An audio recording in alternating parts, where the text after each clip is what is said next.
पौराणिक कथाएं और कहानियों के चैनल में आप सभी का स्वागत है। आज की कहानी में रामायण के सुंदर कांड में हनुमान जी के साहस और देवाधीन कर्म का वर्णन किया गया है। हनुमान जी की भेंट राम जी से उनके वनवास के समय तब हुई जब राम जी अपने भ्राता लक्ष्मण के साथ अपनी पत्नी सीता की खोज कर रहे थे। सीता माता को लंकापति रावण छल से हरण करके ले गया था। सीता जी को खोजते हुए दोनों भ्राता ऋषि मुख्य पर्वत के पास पहुँचे, जहाँ सुग्रीव अपने अनुयायियों के साथ अपने जेठ भ्राता वाली से छिपकर रहते थे।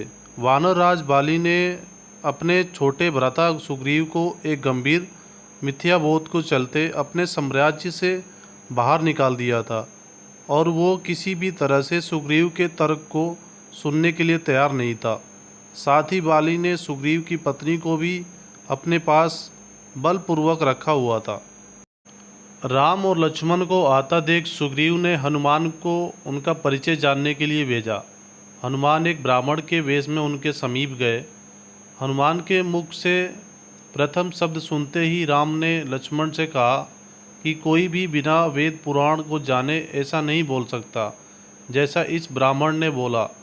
राम जी को उस ब्राह्मण के मुख, नेत्र, माथा, भौं या अन्य किसी भी शारीरिक संरचना से कुछ भी मिथ्या प्रतीत नहीं हुआ।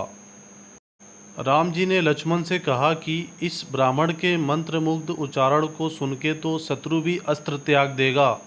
उन्होंने ब्राह्मण की और प्रसन्नता करते हुए कहा कि वो नरेश राजा निसंकोच ही सफल होगा जिसके पास ऐसा गुप्तचर होगा। श्री राम के मुख से इन सब बातों को सुनकर हनुमान जी ने अपना वास्तविक रूप धारण किया और श्री राम के चरणों में नतमस्त हो गए। श्री राम ने उन्हें उठाकर अपने हृदय से लगा लिया। उस दिन एक भक्त हनुमान और प्रभु राम के रूप में अटूट और अनश्वर मिलन हुआ। तत्पश्चात हनुमान ने श्री राम को और सुग्रीव की मित्रता करवाई। इसके पश्चात ही श्री राम ने बाली को मारकर सुग्रीव को उनका सम्मान और गौरव वापस दिलाया और लंका युद्ध में सुग्रीव ने अपनी वानर सेना के साथ श्री राम का सहयोग दिया।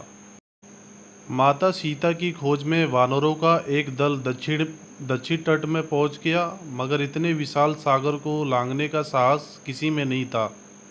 स्वयं हनुमान भी बहुत चिंतित थे कि कैसे इस समस्या का समाधान निकाला जाए। उसी समय जामवंत और बाकी अन्य वानरों ने हनुमान को उनकी अद्भुत शक्तियों का स्मरण कराया। अपनी शक्तियों का स्मरण होते ही हनुमान ने अपना रूप विस्तार किया और पवन वेग से सागर को उड़ के पार करने लगे। रास्ते में उन्हें एक पर्वत मिला और उसने हनुमान से कहा कि उनके पिता का उसके ऊपर रीढ़ है। साथ ही उस पर्वत ने हनुमान से थोड़ा विश्राम करने का भी आग्रह किया, मगर हनुमान ने किंचित मात्रा भी समय व्यर्थ न करते हुए पर्वतराज को धन्यवाद किया और आगे बढ़ चले। आगे चलकर उन्हें एक राक्षसी मिली जिसने उन्हें अपने मुख में घुसने की चुनौती दी। परिणाम स्वरूप हनुमान ने उस राक्षसी की चुनौती को स्वीकार किया और बड़े ही चतुराई से अति लघु रूप धारण करके राक्षसी के मुख में प्रवेश करके बाहर आ गए। अंत में उस राक्षसी ने संकोचपूर्वक ये स्वीकार किया कि वो उनकी बुद्धिमत्ता की परीक्षा ले रही थी। आखिरकार हनुमान सागर पार करके लंका पहुँचे और लंका की शोभा और सुंदरता को देखकर आश्चर्यचकित रह गए और उनके मन में इस बात का दुख भी हुआ कि यदि रावण नहीं माना तो इतनी सुंदर लंका का सर्वनाश हो जाएगा। तत्पश्चात हनुमान ने अशोक वाटिका में सीता जी को देखकर और उनको अपना परिचय दिया।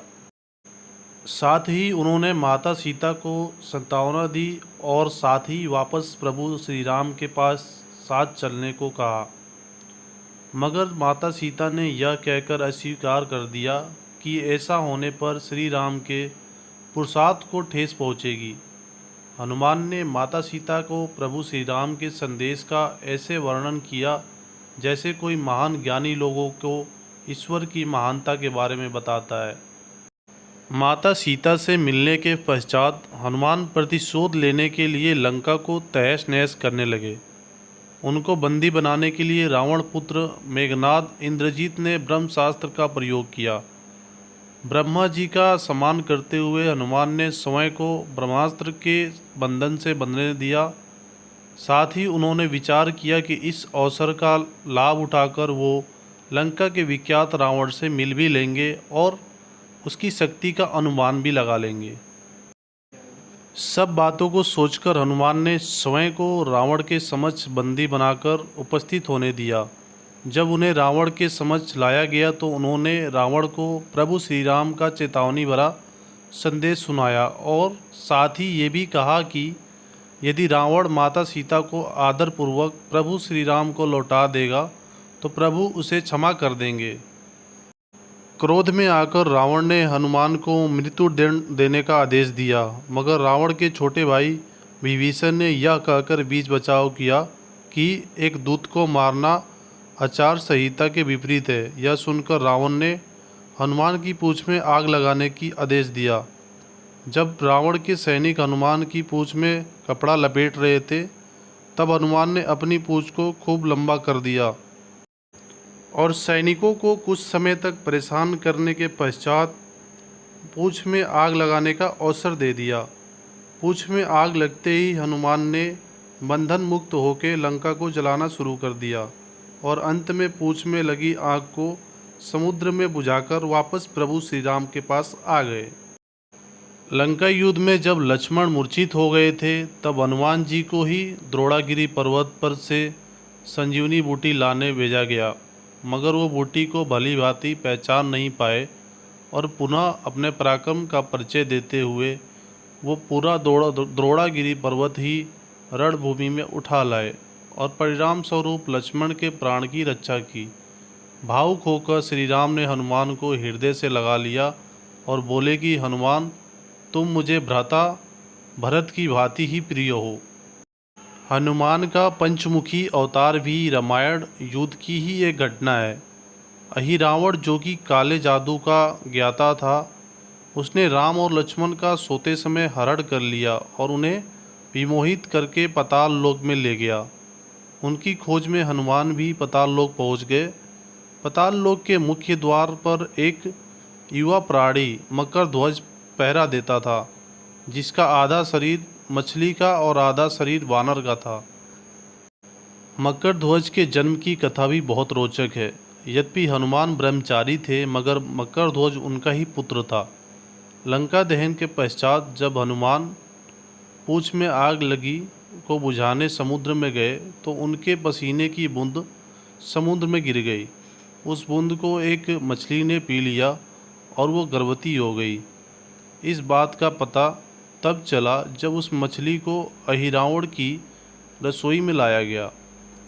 मछली के पेट में से जीवित बच्चे उस विचित्र प्राणी को निकल गया। अहिरावण ने उसे पालकर बड़ा किया और उसे पातालपुरी के द्वार का रक्षक बना दिया।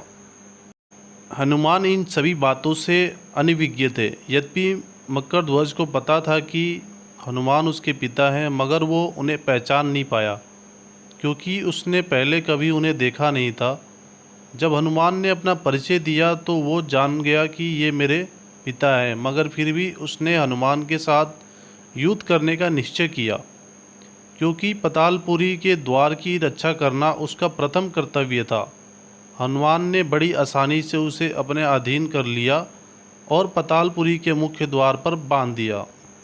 पातालपुरी में प्रवेश करने के पश्चात हनुमान ने पता लगा लिया कि अहिरावण का वध करने के लिए उन्हें 5 दीपकों को एक साथ बुझाना पड़ेगा। अतः उन्होंने पंचमुखी अवतार भी वराह, श्री नरसिम्हा, श्री गरुड़, श्री हयग्रीव और समय धारण किया और एक साथ में 5 दीपकों को बुझाकर अहिरावण का अंत किया। अहिरावण का वध होने के पश्चात हनुमान ने प्रभु श्री राम के आदेशानुसार मकर ध्वज को पातालपुरी का नरेश बना दिया।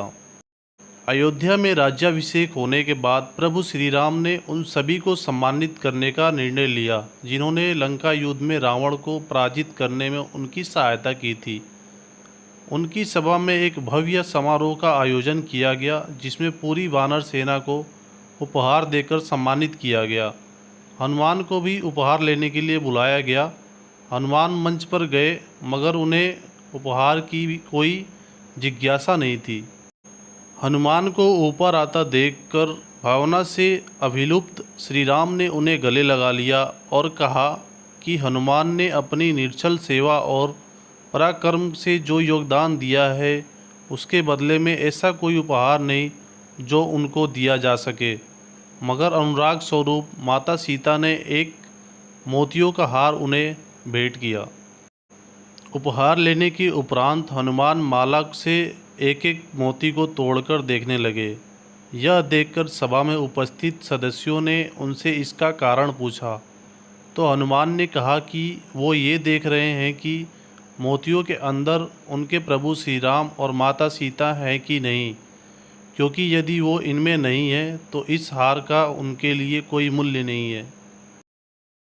और यह सुनकर कुछ लोगों ने कहा कि हनुमान के मन में प्रभु श्री राम और माता सीता के लिए उतना प्रेम नहीं है जितना कि उन्हें लगता है। इतना सुनते ही हनुमान ने अपनी छाती चीर के लोगों को दिखाई और ये सभी देखकर अस्तबद्ध रह गए कि वास्तव में उनके हृदय में प्रभु श्री राम और माता सीता की छवि विद्यमान थी। ये कथा आपको अच्छा लगा हो तो लाइक, शेयर और सब्सक्राइब ज़रूर करना।